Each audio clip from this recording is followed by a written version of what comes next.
What's going on YouTube? It's your boy Humble here checking in with you. Want to do a little in-depth video breakdown about the Dolphins and Jaguars game. Of course, it was a 9:30 in the morning game, so I was able to watch the entire thing on CBS, and just wanted to get my insight on the game and how I felt about things. The Dolphins started off pretty solid the first half. It was up 13-3. At that time, I think the offense was actually in total command of the entire game. The defense kind of, was dragged it on a little bit. They made stops when needed, but they basically held Jacksonville at bay until the last few seconds of the second quarter where they gave a touchdown. Second half, they came right back out and gave out another one, which put them up, 17-13. Then Dolphins went down. They scored a touchdown off of Tua's second touchdown pass to Waddle on a short drag route going to the left. As he rolled to the left, so the Water, he gave it to him for a second touchdown. After that, Jacksonville went down, kicked a 54-yard field goal, and the Dolphins had the ball. They were moving down the field, and on a 4th-and-1 call, instead of them putting the ball in the hands of Tua, they opted to run it. And as a result, they were not able to convert, and the Jacksonville Jaguars went down. Actually, this sequence, Trevor Lawrence had an incompletion. It was dropped. Then they got a false start, which brought it back. 1st and 16. They had another negative play. It was like 2nd and 19 or whatever it was. Then he got sacked. It was 3rd and forever. He managed to get I think it was like 3rd and 25. He managed to get 16 yards off of a receiver who basically became uncovered and caught the ball. Then on the 4th and, I think it was 4th and 8, Dolphins kind of played like a prevent defense. And the Jaguars elected to go for an underneath slant for 9 yards, and with 1 second left to kick the 53-yard field goal to win the game. There's a couple of angles I can take in this game, but I'll go with 3 of them. 1, the defense is trash. From the tackling to the aggression to the fact that they got pressure but didn't generate but 2 sacks. Their poor play at corner, Noah Iguanaga, whatever his name is, he just got abused by Marvin Jones. And then when it wasn't him, it was I think his name is Shanaka, whatever the kid is, out of Colorado, just abused Noah most of the game. And the linebacking core is trash. They can't communicate. Baker or Van Ginkel can't tackle. Showed a few plays where Robinson, the running back, actually dragged them for positive yards, which easily should have been negative. But he dragged them for like a yard or 2, and then he went down. The defensive line didn't really do much. They generated some pressure here and there. I think, according to what Doug had read, they had 25 pressures, but if you don't at least get the quarterback, hit him or get him to the ground, what good is pressure? So the defense as a whole needs a lot of work. Holland is probably the only strong point right now because Byron Jones and Xavier Howard were both injured or quote-unquote taken out, which is funny because the week before that they was in playing against Tampa, so what happened? And Byron wasn't hurt against Tampa. So why would all of a sudden he miss the game in London when Tua comes back? Your 2 best corners all of a sudden can't play against the worst team in the league, but it's neither here nor there. I think Whitney would have made a huge difference because you could easily put either X or Byron Jones on Marvin Jones Jr. He's not getting those catches like that. And Xavier Howard locked down number 10 easily. So Trevor Lawrence would have had such an easy time just picking apart a weakened secondary. But if you get told to play, you got to go out and do your best, right? So The defense needs a lot of work. Secondly, um, the offensive line. I have never seen a weaker unit than this offensive line the Dolphins have. They hardly can pass block and they are atrocious at run blocking. I don't know how many times Ahmed or Gaskins or even Brown had to basically bulldoze their way to open up a hole because there's no hole to run into or run through. There's no gap to run through. They just get dog walk back into the quarterback, into the running back. So they really had to figure this out. But the harsh reality is last season they had decent offensive linemen, but they got, they got given the boot by the coach. Either he didn't want him or he didn't want to, he didn't want to pay him anymore, or he didn't want them on the roster. So they were giving away for free. As a result, look at them now. I think yesterday they gave up 20 pressures, but 2 didn't take a sack. So they didn't give up a sack, but they gave up 20 pressures and 2 hits. And on most of those occasions, Tua was just stepping up in the pocket or eluding pressure or escaping to get yards here and there. There was a play where I think it was a third down. It was a 3rd and 7, where he stepped up in the pocket and just as he's about to get hit, he released the ball on the money to Water, who's coming down on a drag route for the first down, who actually caught it with his chest and held onto the ball while the DB was on his back. So they have a lot they have to do. Thirdly, and this is most important, Tua showed exactly why they drafted him 5th overall. I know a lot of people are gonna say, "Oh well, he he didn't do that great. He looked like, he was scared." The same usual BS excuses, but the kid went out there in the first half, touchdown, field goal, second half, touchdown. Almost every time they had the ball, I think except for once or twice, they kept the ball moving. They had a bigger time possession. They had more yards. They had more chunk plays down the field.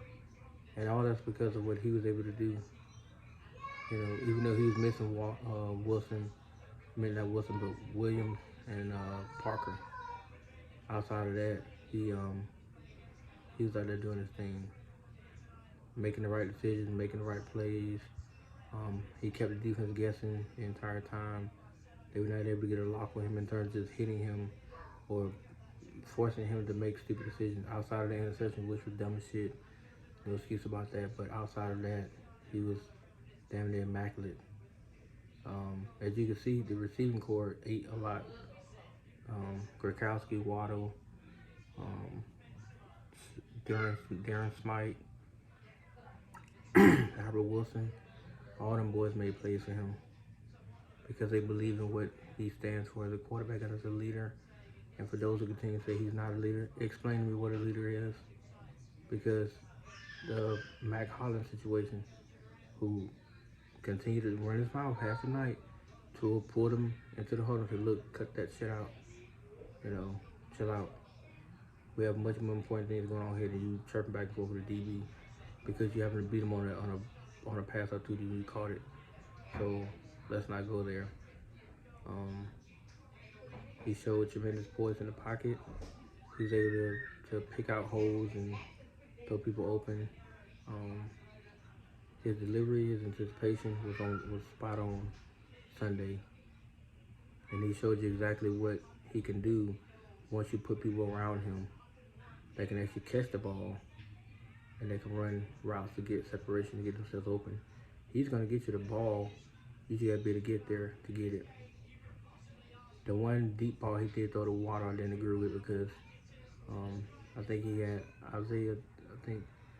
I think it's Isaiah Ford or whoever it was out there. He had him running, basically by himself, kinda, but he was coming the opposite direction. So, but I understand too. Think on that play, he figured he'd put it back shoulder. Maybe Water can go up and get it, first down or whatever. But outside of that, he didn't make many bad throws. In fact, he made hardly any. The interception was the only stupid thing he did. But even he said he has to do better. He was like, no matter how I perform, we lost. So, pretty sure he's getting back to his old self, what you saw in college. what you wanted out of him when you tanked for him. The question is, how bad does Miami actually want this now? Because they're 1-5, and they shouldn't even be. They should have beat the Raiders. They should beat the Colts. It should have been a much better matchup with the Buccaneers, but if they didn't have Tua, and you saw the difference between him and Brissett. 3 straight games in a row, you saw exactly what the offense was like with Coach Jacoby Brissett. They looked lost. They looked incompetent. He was missing people that was open. He was holding the ball way too long than what he should have. And because of that, receivers are getting frustrated. So with Tua, you see that once you open, he's going to let go of the ball. He's not looking for you to get dirt wide open. I mean, Gronkowski ran across the middle to hit him, and he kept going.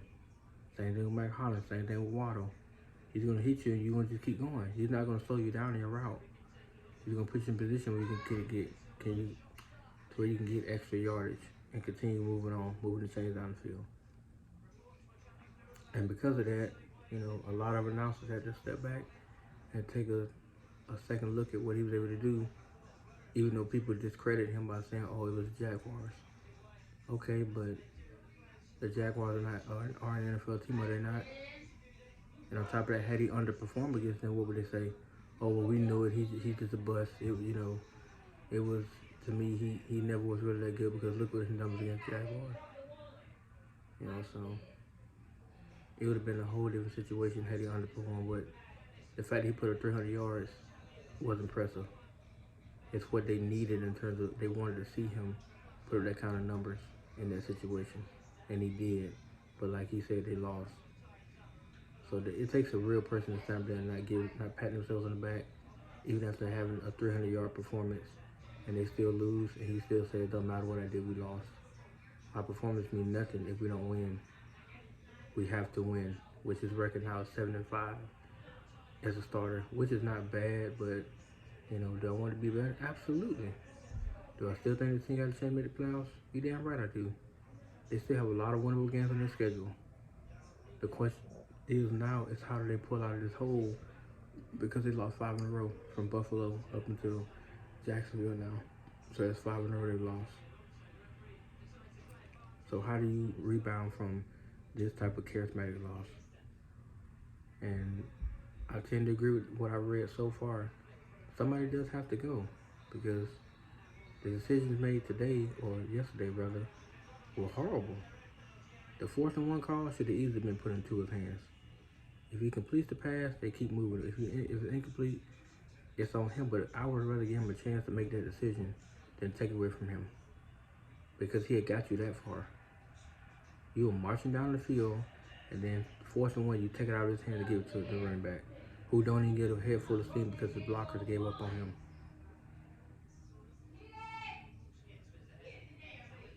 So I would have much rather gave the ball to him.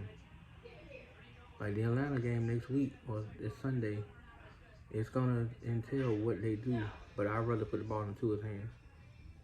I'm not gonna waste my future or my franchise on just bullshit. I'm gonna let that boy go ball.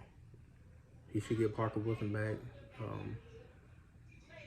Byron Jones should be back, and so should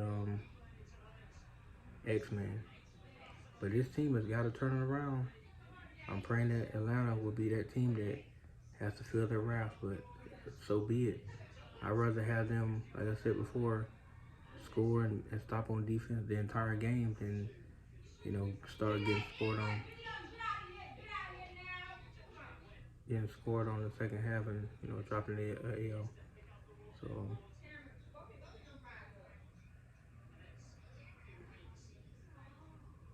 to me, it can be fixed, but somebody has to go.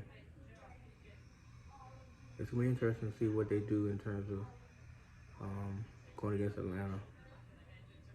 But I hope that, if this situation arrives again, he puts the ball into his hands. Let him make a decision. Let him make the play for you. He done it, against the Patriots he did it. Against the Bills he got hurt. He didn't get a chance to do it. So let him do it for you. Let him help your franchise win a game, or at least get you out this skid. He's earned that much. he really has, whether you want to admit it or not. But anyway, guys, that's my take on this situation. I'll make another video by the end of this week with the reaction to the Falcons and Dolphins game. But if you like what you hear, guys, like, comment, subscribe, and help my channel actually grow. Trying to come up with better content, and I'm still working on, I guess, eventually come up with an introduction. If I never do, then I'll just keep doing this. But let me know what you guys think. Peace.